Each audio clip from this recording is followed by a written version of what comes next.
Hello, Phoenix Physics students. I'm recording this on May 24th, Wednesday. We're in our fifth week, and just want to remind you that you have your response to the discussion topic due by midnight Thursday, Phoenix time. Same goes for the interactive overview. And I've scheduled a live meeting for this Friday, which is, let me look at my calendar, because I can't add 2 to 24, I guess. That would be the 26th of May at 6 p.m. Phoenix time. And you should know by now the best thing to do. If you don't know what 6 p.m. Phoenix time is in your time zone, just click on the link, preferably before Friday, and it'll show you the time in your time zone. On Eastern time, so it says 9 p.m. because I'm 3 hours ahead of Phoenix. This is your last summative assessment, and I've been grading the week 4 summative assessments, or I should say the week 4 assessments, and most of you doing great. Some of you, I don't know if you're just pressed for time or what it is, but by now you should know really precisely what I'm looking for. So let me open that up real quick. I still see essays where there's no reference listed. List your references. And one of those references should be your textbook. Really, I'm perfectly happy if you just list only the Feynman textbook, because that's all you really need as a reference for this assignment. But most of you do pretty well on 1 and 2. You can describe the simulation, although some of you don't seem to follow directions. So read those directions, do the right simulation, and do what it says. Give me your observations, and if there's any numbers to report, please report them. Excuse me. You can surely come up with a question. Don't give me a whole bunch of questions, but one question is enough. If you really have 2 burning questions, go ahead and ask them. But at least one.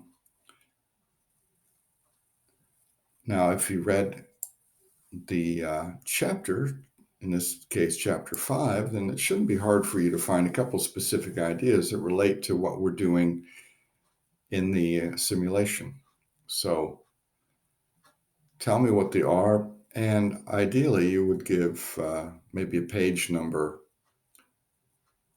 so I can, check, make sure you're referring to the right thing in the book. Okay. But those specific ideas should come from Feynman. Okay, that's what this is about. That's the reading assignment. You can always read other things for background information, but specifically, if somebody tells me to analyze a Rembrandt painting in terms of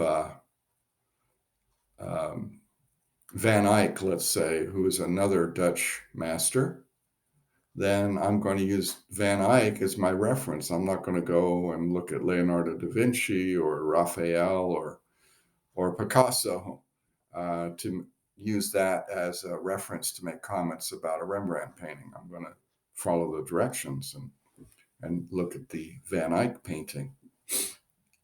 So in this case, Feynman is the text that you should be comparing to your observations, the ideas in Feynman's text.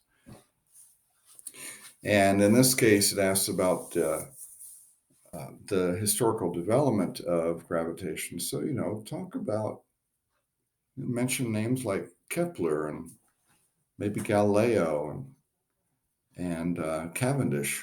Those are important names that preceded and followed Newton. Newton's the big name. We don't deal with general relativity, so Einstein doesn't really come into the picture in the discussion. But, Newton's theory of gravitation is basically what NASA uses to successfully land probes on Mars and send probes to the outer planets and successfully. So it works. It's a very accurate theory. List your references. I already said that. Check your spelling and punctuation. I'm not too picky on that, but if I'm reading and something jumps out at me, then I will deduct a few points because of that. And of course, you're in college, so write like a college student. Okay, I think that's it for now. Uh, I hope to see some of you during the live meeting on Friday, and otherwise, I'll see you in class.